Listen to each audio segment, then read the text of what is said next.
Welcome back to our second presentation, which is by Linda Zang, and it is entitled Cahokia, America's First City. Thank you. Good evening. So, what is the American West? You might think it odd that my paper is centered on an area near the Mississippi River, which you might not consider the American West. But as Janet said earlier, there was a time 250 years ago where we are right now was considered the American West. That is, anything west of the Allegheny Mountains.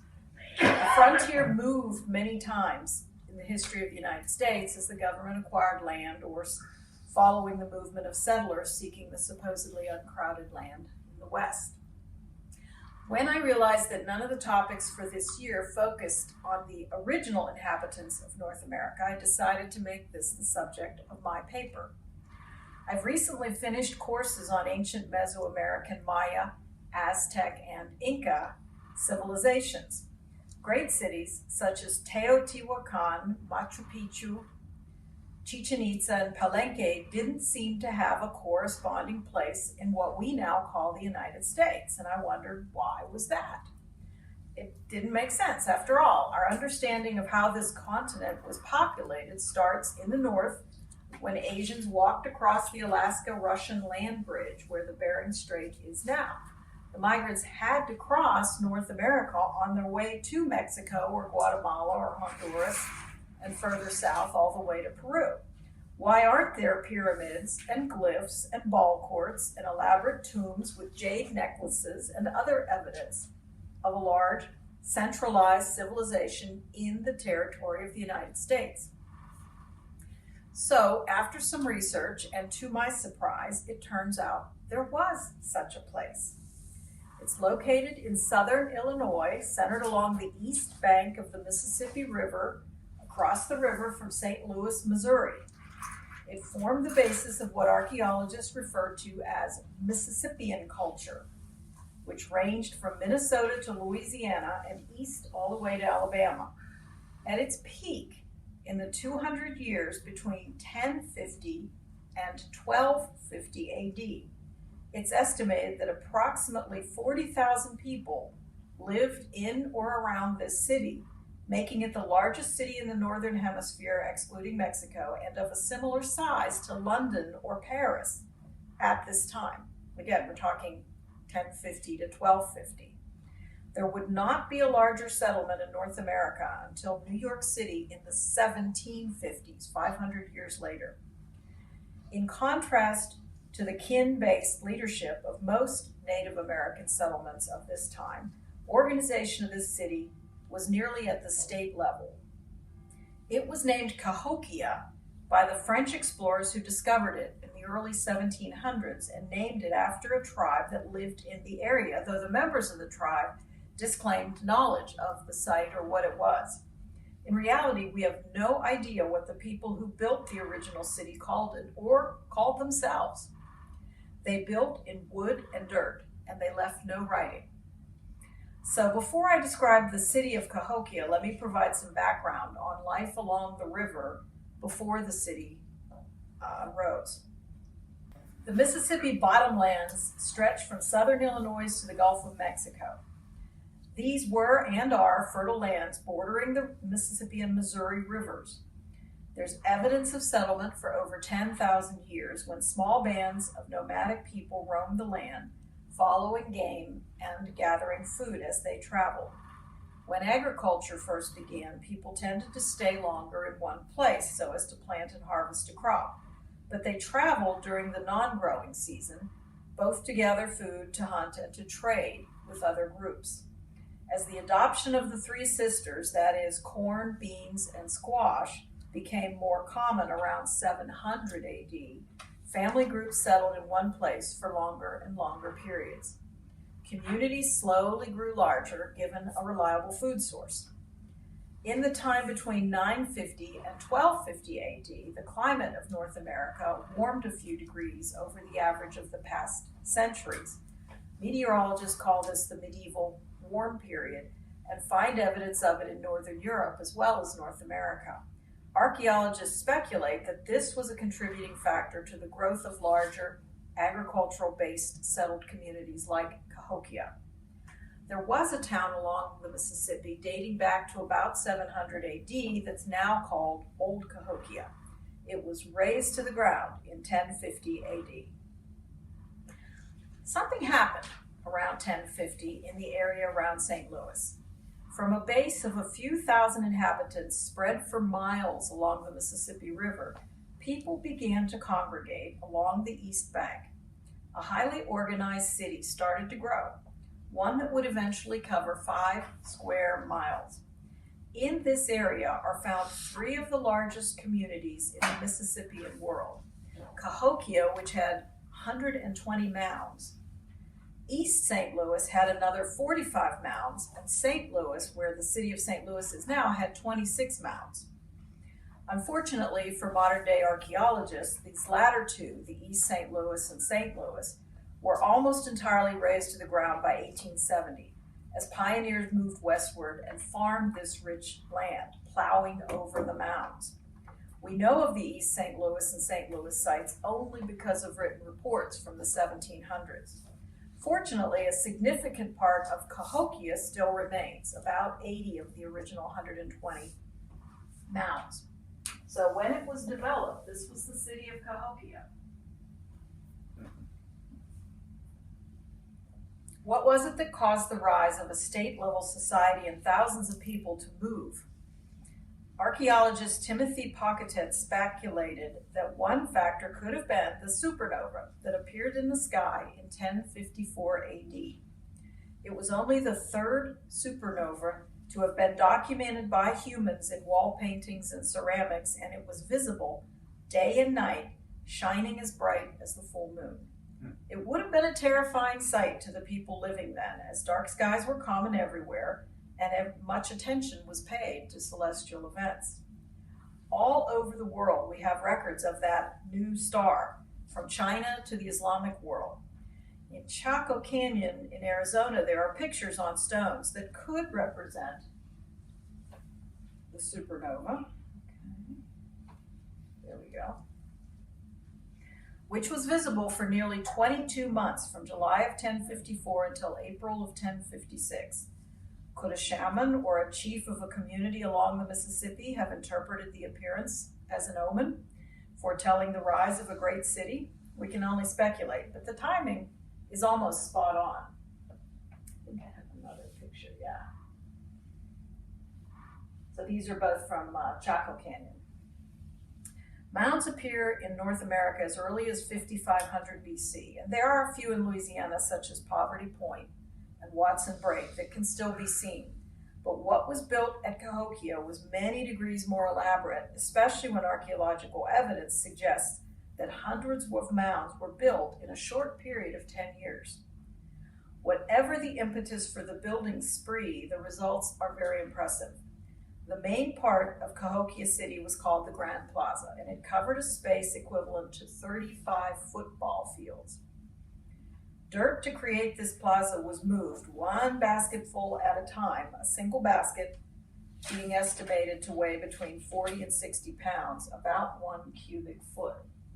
That's an artist rendering. Excavators can see the different soil colors and composition of the clay and the silt and the sandy soils taken from creek bottoms, or what they call borrow pits, where they would dig a big hole, which would then later fill up with rain that they could use for water. All in all, archaeologists estimate over 55 million basketfuls of dirt were required to build the Grand Plaza and its mounds. I did the math, and if it's true that it was constructed over a period of 10 years, and there were 15,000 able-bodied adults to do the work, it would have required 1 basket per day per person for every one of the days in those 10 years. Were these slaves or a willing population of immigrants who enthusiastically supported the orders of the elite? We just don't know. At its heart was Monk's Mound, the 3rd largest structure ever built in the ancient New World. Monk's Mound covered 14 acres. It was named for the Trappist monks who had settled there in the early 1800s. Again, we don't know what the original inhabitants called that when it was built. It was about 100 feet tall and included 20 million cubic feet of earth. There were 4 terraces with structures on top of them, the largest a building of 5,000 square feet. It seems to have been constantly under expansion, as excavations have revealed older buildings torn down and replaced with newer buildings. In addition to Monk's Mound, on the Grand Plaza, there were many other buildings, including council houses, houses of bones, and houses of the elite. At the center of the plaza was a huge chunky court, and I'll explain about chunky in a few minutes. Interspersed between the grand buildings were hundreds of smaller, simpler, single-family homes. There was also a wood henge just outside the Grand Plaza. A wood henge is a circle, in this case built out of wood, and it's similar to what was built in England at Stonehenge. At various solar events, such as a solstice or an equinox, the sun's rays would line up with specific poles. Agricultural communities used wood henges to indicate when to plant in the spring and for calendar. So here's Monk's Mound. Here are borrow pits where they would dig to build, to take out the dirt that would be brought up onto the mound. And there were lots of these borrow pits that then created water, artificial lakes. And that's what it looks like today. In all, there were once over 120 mounds at Cahokia. Sadly, many of them no longer survive. Dozens were plowed over year after year by farmers and eventually wore away to ground level. Others were removed to make way for roads and retail stores and even a housing subdivision. Much of the excavation of Cahokia has been salvage and rescue to unearth finds just before the construction equipment arrives to demolish the mounds for a freeway or whatever. Archaeologists debate why Cahokia grew so rapidly.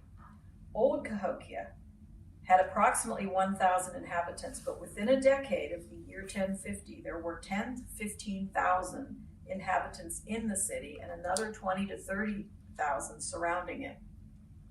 In 1811, a traveler named Henry Brackenridge wrote to Thomas Jefferson at seeing the size and scope of Cahokia, quote, "I was struck with the degree of astonishment, not unlike that which is experienced in contemplating the Egyptian pyramids.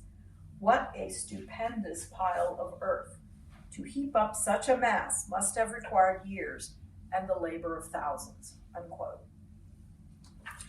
Although we know little of day-to-day life in Cahokia, we know the society consisted of a small number of elites whose houses were on top of the mounds and a largely egalitarian common people. You might ask, how did we determine that it was egalitarian? Almost all the houses were identical in shape and size, based on post holes in the wood fragments that had been excavated. The walls were made of interwoven saplings with mud coverings, and the roofs were thatched, and they had a central hearth. They were arranged as a modern subdivision would be in an orderly grouping that might indicate kinship, families living together or living in close proximity. Unlike most dwellings of this period elsewhere in the eastern United States, where houses were large enough to accommodate a whole clan, houses in Cahokia were small and could only hold about 5 people. They would have been required to step down as you entered upon entering, as the floor seems to have always been a foot or so below the opening, the door level. Most people would have been occupied with agriculture, tending the huge fields of corn and beans and squash that surrounded Cahokia. There were also fishermen, hunters, and foragers. Craftsmen made pottery, stone tools, baskets, and bows and arrows. Hundreds of stone heads for hoes have been excavated. Copper tools and jewelry have been found in the burials of the elite, but not the common people. Surprisingly, there is little evidence that Cahokia was a marketplace or trading town. There are no areas or structures that look like shops. What Cahokia did export seemed to be a type of ceremonial pottery made from clay tempered with ground mussel shells, highly ornamented. Pieces have been found from Wisconsin to Louisiana, including figurines, beakers, pots, and projectile points. Some archaeologists have speculated that Cahokia was more of a spiritual center than an economic one. A high degree of organization must have been in place at Cahokia. There's evidence of ritual feasting detected from large mounds of food refuse, sometimes including so many deer bones that hundreds must have been hunted for a single feast. Squirrel and swan bones have been found, as well as fruit and vegetable remains. The placement of the structures and the sheer number of them must have required someone to determine the layout. Things like chunky games, feasts, food assurance, and safety were all the means of demonstrating Cahokia's attractiveness and ensuring in-migration. Archaeologists have been able to link the decline of villages in Arkansas to the growth of Cahokia in Missouri by finding distinctive period of the former Arkansas in Cahokia long after those villages were abandoned in Arkansas. At its height, around 1150 AD, it's estimated that close to 40,000 people lived around the Cahokia region. It would have been possible to walk the 12 miles from Monk's Mound to the Mississippi River, take a canoe across, and continue walking a few more miles, all without leaving the city and fields of Cahokia. So let's talk about the game of chunky. A major pastime at Cahokia, and indeed in all of the Mississippian culture, was the game of chunky. The earliest evidence of the game dates back to the 7th century, right around the area of Cahokia. The game spread over time to tribes from southern Montana to South Carolina. Most sports equipment doesn't survive long periods being buried in the ground, but this wasn't a problem because the main equipment in chunky is made from stone. It's a stone or clay circle about 4 inches in diameter, about 2 inches wide, hollow. There we go, there's a chunky stone there, with concave sides that made it surprisingly lightweight and able to roll for a long distance. So valuable were these stones that they were the property of a clan, not an individual. Burials of high-ranking nobles might include a chunky stone to signify their elite status. Young boys must have played as well as men because small chunky stones have been found. Play was on a large field which was smoothed to a perfectly flat surface to facilitate the stones rolling. It's perhaps surprising that we know the rules of chunky, since there was no system of writing in Cahokian culture. The reason is that the game has been continuously played over a long span of time. Lewis and Clark wrote of seeing chunky games during their expedition westward in the early 1800s. White explorers from the colonial era wrote of witnessing games among the Creek, Cherokee, Chickasaw, Choctaw, Osage, Pawnee, Omaha, and Hidatsu Indians. Here's a quote from George Catlin, a well-known painter who witnessed a chunky game between some Mandan tribes in 1832. And this is a picture he did, which I'm not doing it justice by the way I copied it in, but that was the only way I could think to do it. And here's his quote: "The game of chunky is a beautiful athletic exercise which the Mandans seem to almost unceasingly practice while the weather is fair and they have nothing else at the moment to demand their attention. This game is decidedly their favorite amusement and is played near to the village on a pavement of clay, which has been used for that purpose until it has become as smooth and hard as a floor.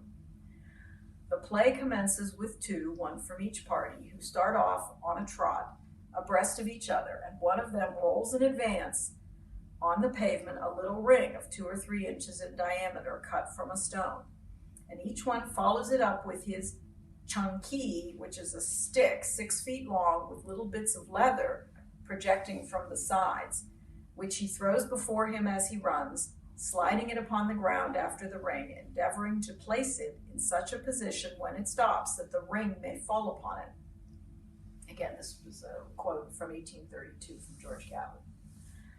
Betting was ferocious on the sidelines and by the players. James Adair, who traveled in the 1770s, wrote that men wagered, quote, their silver ornaments, their nose, finger, and earrings, their breast, arm, and wrist plates, and even all of their wearing apparel, except that which barely covers their middle, unquote. Stories are told of players betting everything they owned, including themselves, on the outcome of a game. The loser agreed to become a slave to the winner. Some players bet their wives. One traveler heard a tale of a player who committed suicide after losing. Archaeologists believe that this game was evidence of Cahokia's influence among the plains and woodland Indians. While the many Midwestern indigenous tribes all speak different languages, the word each one uses for the game is very similar. I'm going to butcher this. Chunky, Achapi, Snoko, Jaje are all a few of the words for the game of chunky. There are few athletic games that have stood the test of 1,000 years. Who among you thinks that American football or baseball will still be played in the year 3000? There was, however, a darker side to life in Cahokia. Conical mounds were used for village burials all over North America, and they were present at all the inhabited villages in and around Cahokia. There was another type of ridged burial mound, however, that was unique to Cahokia. It actually came to a point. These contained skeletons of elite citizens as well as many clearly sacrificed people. The largest of these is called Mound 72, half a mile away from Monk's Mound. It appears to have been enlarged a number of times, and a total of 260 skeletons have been counted. It's located right at the summer solstice sunset marker of an old wood henge that was demolished to make way for the mound's construction. In its lowest, earliest level are a man and a woman who lie on a bed of 20,000 shell beads that had to have originated in the Gulf of Mexico. There are no shell beads around St. Louis, Missouri. And they were arranged in the shape of a large bird, likely a falcon, the beads, and then two individuals rest on top of them. 2 bushels of rare mica were found at the man's head. Mica was found only in the Smoky Mountains, so it was transported a long distance. Several rolls of copper were present. Copper came from Lake Superior in Michigan. Finally, 745 brand new arrowheads were in the tomb, their shapes indicating different makers and styles from Oklahoma, Wisconsin, Missouri, Tennessee, and Illinois. So these are examples of the arrowheads, and you can see how they're different. They're not all the same. And that's why they think they came from all different places. And none of them are chipped or damaged in any way, so they think they were, brand new. They were just found in groupings in the tomb.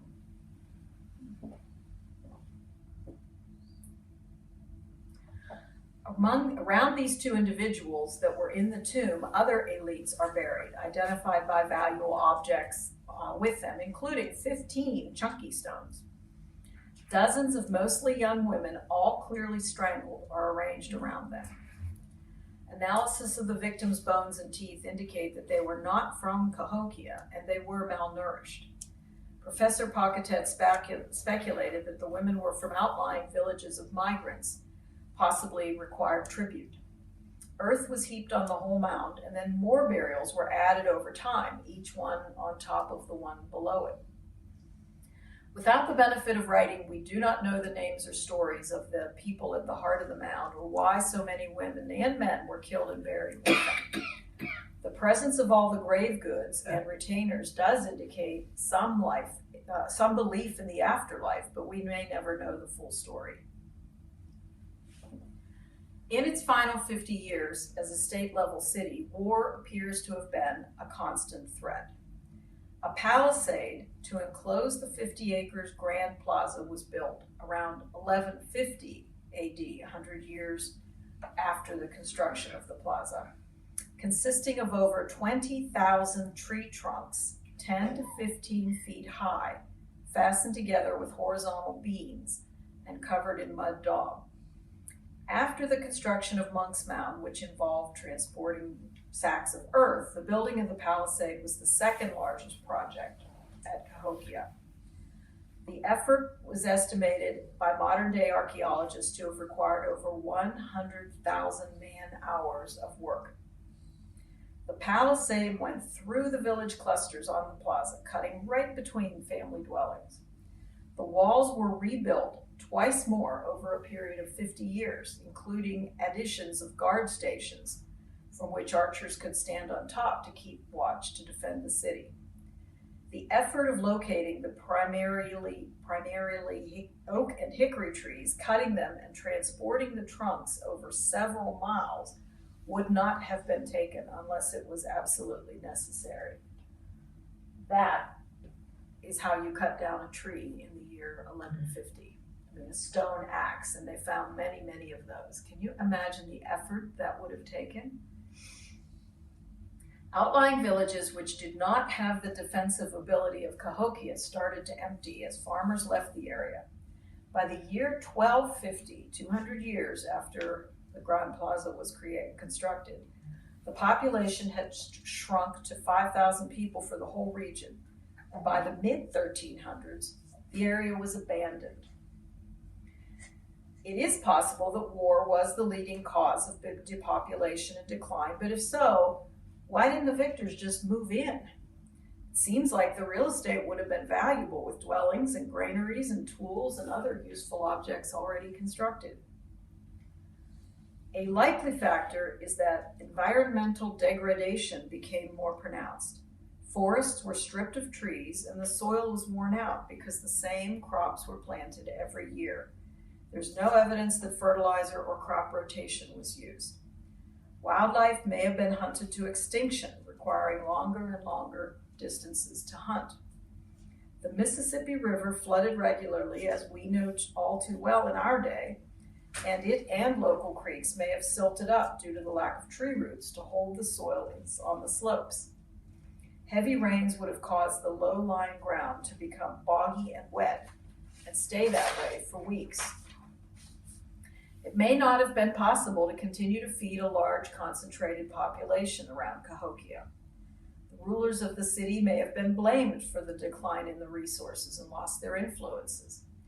Also, there's evidence that bison were becoming more prevalent in the areas west of the Mississippi River after the year 1200, and it's possible that the lure of big meat might have enticed families and kin groups to move westward onto the Great Plains. There's documented evidence from skeletal and dental work that the health of the population declined over time. Living in close proximity without good sanitation, with wood smoke pervading the air, and in the midst of low-lying swamp and marshland, would have increased the likelihood of contagious disease. I refer to endemic diseases such as hookworm and dysentery, not the European diseases that would be introduced hundreds of years in the future. One archaeologist spoke diplomatically when he stated that Cahokia would have been somewhat odoriferous on a sunny summer day. Cahokia's influence persisted long after the city itself was empty. Religious beliefs, the game of chunky, and ceramics that resembled those produced in Cahokia's heyday are all evident up and down the Mississippi into the 1300s and 1400s. To the south, in what is now Mississippi and Louisiana, mounds with evidence of buildings and palisades resembling those of Cahokia can be found in a dozen areas, including Moundsville in Alabama. While the river made it easy for Native Americans to travel, it also made it convenient for the first Spanish explorers and then the French trappers.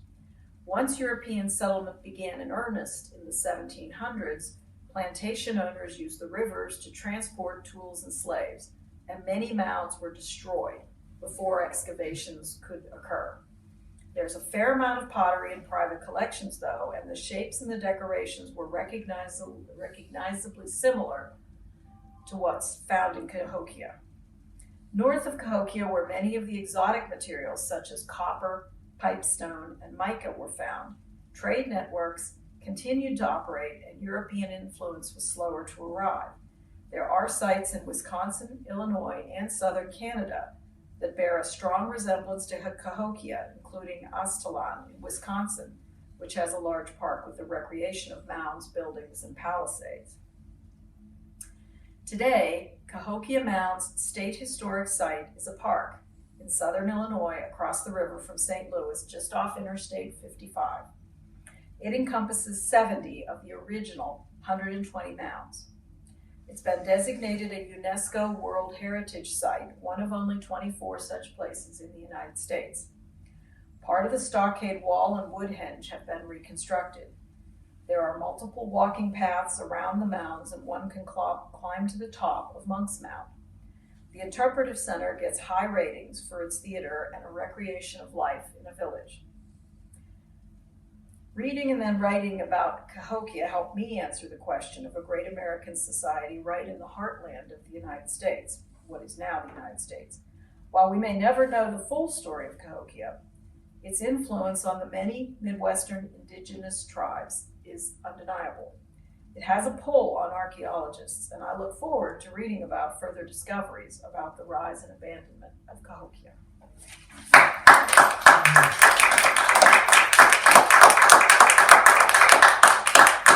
Has anyone been to Cahokia? I have not, but it's on my list now. It's a fascinating place. Never heard of it. Never No, heard of it. I've Can never you heard of it Is either. that not the strangest thing? I mean, Yeah. we studied ancient Rome and Greece over and over again and colonial history of America in school, but we never talked about it. I mean, people like Thomas Jefferson were aware of it. And I think that there really were a number of deliberate efforts to suppress getting the word out because they didn't want ownership claims to come into play. I want to ask you this. I did a paper a few years ago on the Bronze Age, and the conclusion of the anthropologist was that the Bronze Age was the introduction of urban civilizations in society. We're mostly talking in Europe, and perhaps in Central America. But other than your reference to a little bit of copper jewelry, the axe gives it away. It's The stone. axe gives it away. They had no metal, or there was no bronze at all. Right, the Bronze copper was requires used for copper jewelry. and tin. Yeah, the copper, what little metal there was used in jewelry making. Okay. But yeah, I mean, just imagining the scale of that thing being built. What was the impetus that would cause thousands of people to move and to be willing to work so hard? I don't know if we'll ever know that, but it's a fascinating question. Anyway, I thought that was an interesting Yes. research topic. I have a question a little bit outside your paper. You say you were taking some classes? The Great Course is online. Okay. Okay. You know, they have 800 different classes that you can pay as little as $30, and it's a college professor with a lot of good graphics actually doing a lecture, and a lot of them are just excellent. So I find them really interesting. I mean, and nowhere near as painful as a lot of the college courses I actually had to take for grades. It's And you're wonderful doing knowing there's no test at the Was end of there it all. one on this topic?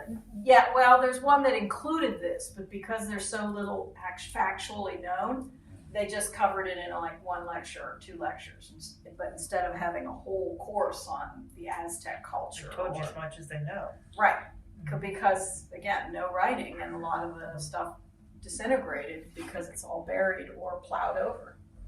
Does this tie in at all to what's the name of the Meadowcroft? Meadowcroft Yeah. Shelter? That's supposed to be 3,000 years ago, or 30,000 years No. ago. Well, I mean, there were indigenous American tribes for thousands of years, but they likely didn't know anything of Cahokia. But you would think travelers who visited Cahokia would have spread far and wide. Right, right. Some of the things they saw, the traders that carried stuff from the Gulf of Mexico. I mean, we know there was trade because of some of the materials found at Cahokia, which weren't native to that area.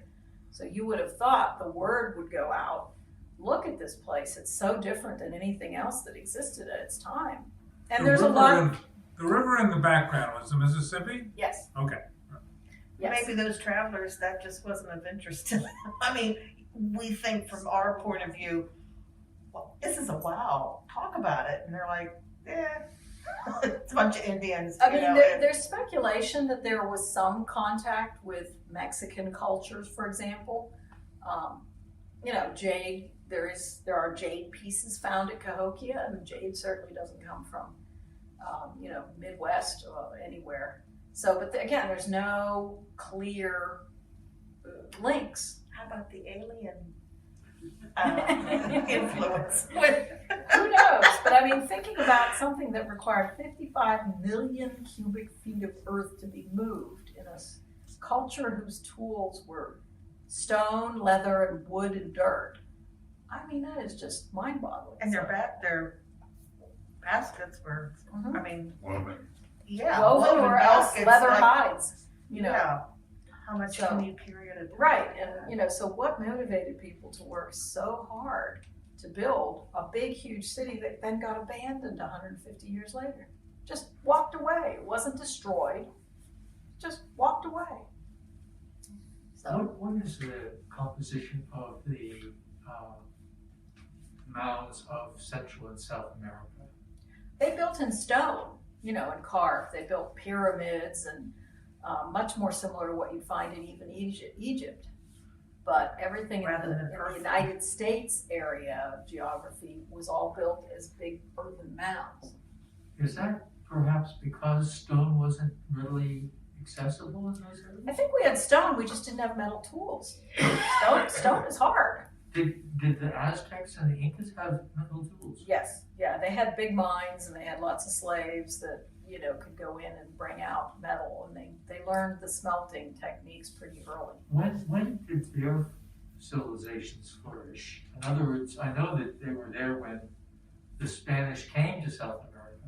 I mean, how long had they been there?